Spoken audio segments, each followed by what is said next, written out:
남동 주택가에 있던 북묘비입니다. 지금은 국립중앙박물관 야외 외진 곳에 위치하고 있는데요. 역사적 사건 당사자인 고종의 심정을 기록한 비석입니다. 북묘비는 묘지의 비석이 아니라 사당의 건립, 연역을 표현하였고요. 고종이 무당에게 관음사당을 헌정한 이력을 기술하였습니다. 그래서인지 야외, 인적이 드문 장소에 숨어 있습니다. 국립중앙박물관 지도입니다. 북묘비 위치를 표시해 놓았습니다. 참고하시기로. 야외에 있는 사리탑, 전시장 방향 끝쪽 건물 뒤쪽에 있습니다. 사리탑은 불교 승려들이 사리, 유고를 안치한 탑이죠. 북묘는 북쪽에 위치하는 관우를 모신 사당이라는 뜻입니다. 고종 때 남쪽에 남묘, 동쪽에 동묘가 있었습니다. 지금도 있고요. 사리탑 영역과는 어울리지 않아서 별도 처리한 듯 하는데요. 관람객 동선과는 반대되는 자리에 위치하고 있습니다. 사리탑을 지나서 오른쪽이 석조정원 보신거로 가는 길이고요. 건물 따라서 왼쪽 50m 정도 가면 바로 50m 전방에 외따로에 서 있는 비석을 발견할 수 있습니다. 인적이 드문 자리에 홀로 서 있는 비석입니다. 알고 찾지 않은 이상 놓치기 쉽습니다. 또 비석 이외에 마땅한 설명 자료가 없는 것이 유감입니다. 비석은 내용을 떠나서 형식에 있어서 간결하고 엄숙한 조형미, 질서 있는 해서의 글씨체로 조선 말기 대표적인 석비로 품격과 미를 간직하고 있다고 합니다.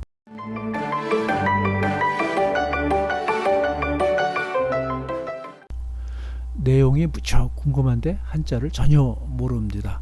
다행히 문화유산지식 이음에서 번역문을 제공하고 있습니다.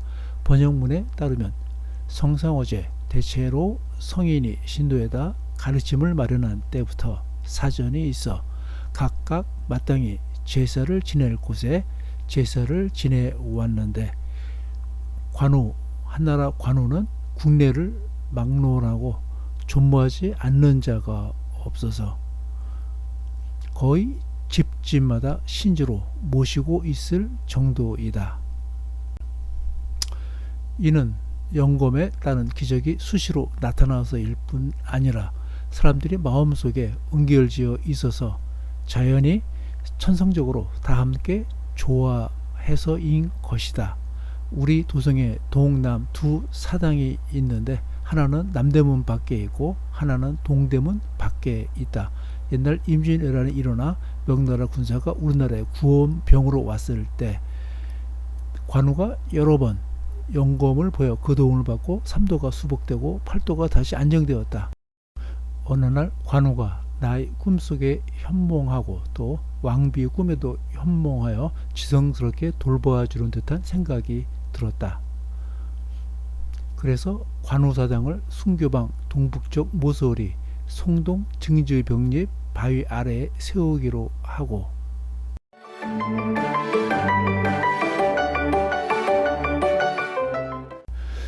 송동은 오늘날 해화동 일대입니다. 해화동 로타리에서 해화동사무소 방향 명륜교회 골목으로 들어가면 됩니다. 송동은 조선 중기 최고 문신인 송시열 한양 집터였으며 또한 태조 이성계의 별궁이기도 해서 굉장히 큰 집터입니다. 집터 바위에는 송시열의 신념인 각자바위인 증지병립이 있습니다. 증지병립은 증자와 주자가 서 있는 것처럼 나도 열심히 학습을 부지런히 해야 한다는 신념을 표현하고 있다고 합니다. 학문의 권위가 있던 송시열은 공자처럼 주자의 판열에 올라서게 됩니다. 그래서 송시열은 송자로 불리고 동네는 송동이라고 불리우게 됩니다. 송동이 유래가 됩니다. 송시열 사후 그를 기리는 서원이 전국적으로 건립이 됩니다. 1871년 고종 8년 서원 철폐령으로 이곳도 철퇴를 받게 됩니다. 폐쇄된 송시열 집터에 고종이 관우사당을 건립하게 됩니다. 북면은 송시열 집터에 건립한 관우사당이라고 할 수 있습니다. 이모군란 때 왕비와 연을 맺은 진령군을 위한 사당이기도 합니다. 그 내용이 북묘비문의 심정과 함께 자세히 묘사되어 있는데요. 이 사진은 이모군란 때 일본 공사관에서 탈출하는 일본 군대의 긴박한 모습입니다. 일본군은 인천항까지 도망가서 작은 배로 탈출을 합니다. 도중에 연극 측량선에 구조되어 일본으로 간신히 귀국을 합니다. 우리 궁중의 왕비도 마찬가지입니다. 민중이 궁궐로 몰려들자 민비는 변복을 하고 왕궁을 급작스럽게 탈출하게 됩니다. 고종은 긴박했던 이러한 상황을 묘비에 묘사하고 있습니다. 이모년 1882년 여름에 이모군란이 일어나 역도가 대궐을 범하여 재앙의 기미를 예측할 수가 없었는데 곧 그들이 청나라 군대에 하나하나 해산되어 차례차례 사로잡아 법에 붙였다.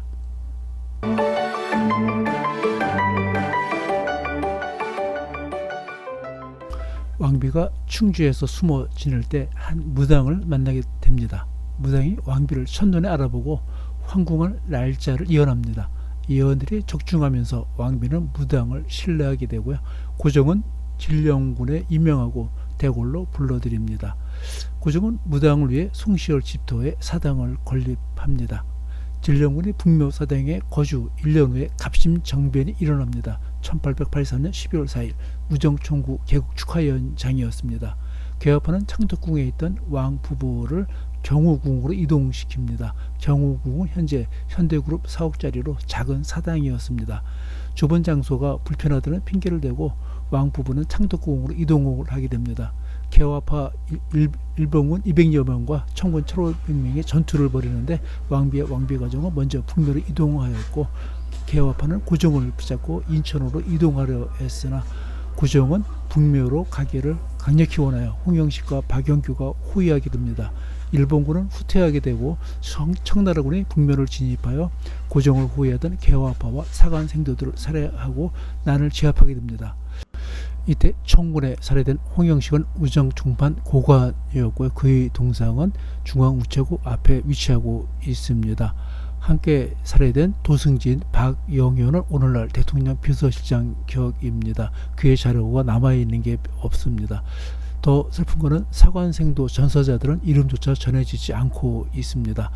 여튼 갑신정변의 마지막 전투장소였던 북묘, 일본 명치 유신을 꿈꾼 젊은 개혁자들이 처형장이라고 할 수 있습니다. 갑신정변은 고종이 북묘의 무당에게 의지하는 결정적인 사건이라고 봅니다. 고종은 갑신정변을 북묘비에 이렇게 묘사하고 있습니다. 이모군란 3년째인 갑신년 겨울에 김옥균 개화파 영란이 일어나 나는 명성 황후와 함께 북묘 관우의 사당으로 피난하였는데 황급하여 어찌할 바를 몰랐다.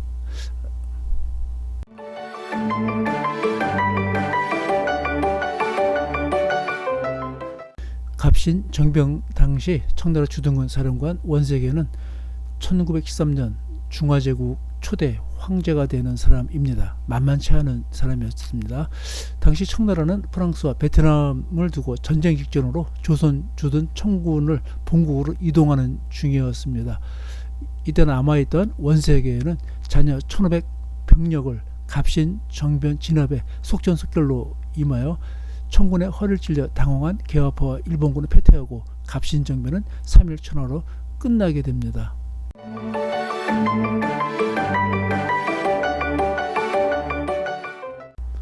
이 상황을 고종은 이렇게 표현하였습니다. 이윽고 흉도는 청나라 군대에 잡히고 반란병은 도망쳐 피신했던 왕비가 무사히 돌아오고 종사가 편안해졌다.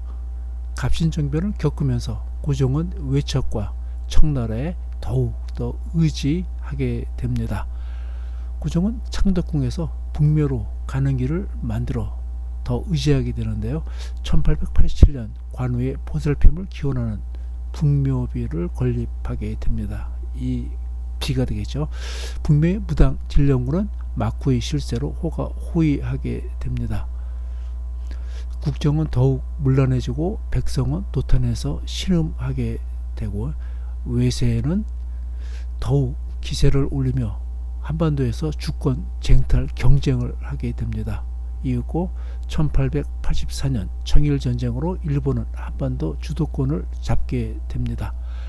1895년 을미사변 후 개화파 정권이 세워지면서 이 북묘 후견인이었던 명성황후가 시해되고 북묘도 폐쇄가 됩니다.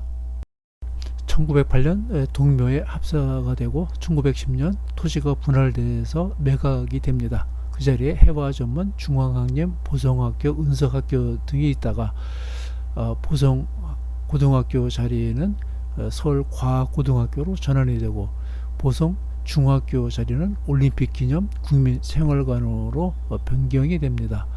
오늘날 이렇게 남아 있습니다. 그리고 북묘에 있던 관우상제는 동묘에 합사가 되었는데 동묘는 1970년대까지 폐쇄되어 있던 임습한 유적이었습니다. 어느 때인가 깨끗하게 단청하고 공원화가 되어 있습니다. 임진왜란 때 원군을 보내준 명의유충으로 건립한 사당인데 성균관 문묘와 함께 중국을 사대하는 상징적인 유적이라고 할 수 있습니다. 중앙에 동묘의 관우상이 모셔져 있고 금이 아니라 구리로 만든 관우상이라고 합니다. 우측 방에는 북묘에서 모셔온 관우상이 위치하고 있습니다. 살짝 열려있는 방에 북묘의 관우상이 위치하고 있습니다. 내부는 이사한 것처럼 정리가 되어 있지는 않습니다. 북묘는 갑신정변이 종지부를 찍은 역사적인 장소입니다. 두 명의 고관과 무명의 사관 생도들이 전사한 장소입니다. 이를 증언하는 고종의 증언이 비석으로 존재하고 유물, 문서, 기록, 사진들이 존재하고 있습니다. 북묘가 있던 자리에 또한 역사가 그대로 묻혀 있습니다. 역사를 잊은 민족에게는 미래가 없다고 합니다. 시청해 주셔서 감사합니다.